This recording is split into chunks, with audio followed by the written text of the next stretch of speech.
الحمد لله الذي أنزل على عبده الكتاب ولم يجعل له عوجا قيما لينذر بأسا شديدا من لدنه ويبشر المؤمنين الذين يعملون الصالحات أن لهم أجرا حسنا ماكثين فيه أبدا.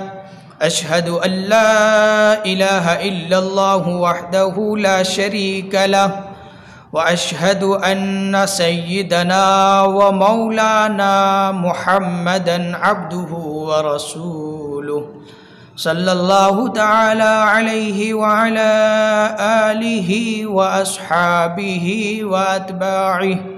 أما بعد، فيا معشر الإخوان، إن أهم الكتب كتاب الله الديان عليه مدار الهداية والإيمان، فاهتموا بتعليمه وتعلمه وحفظه وفهمه، فإنه هو الفرقان بين الحق والباطل.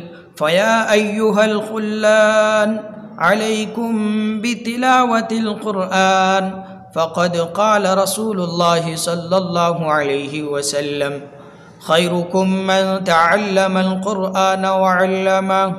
وقال عليه الصلاة والسلام: يقال لصاحب القرآن اقرأ وارتق ورتل كما كنت ترتل في الدنيا، فإن منزلك عند آخر آية تقرأها.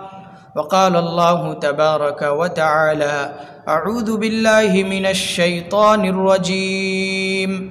لو أنزلنا هذا القرآن على جبل لرأيته خاشعا متصدعا من خشية الله.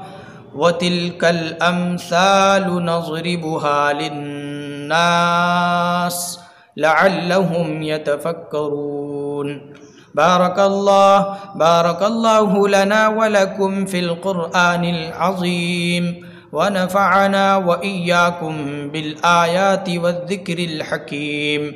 إنه تعالى جواد كريم ملك بر رؤوف رحيم.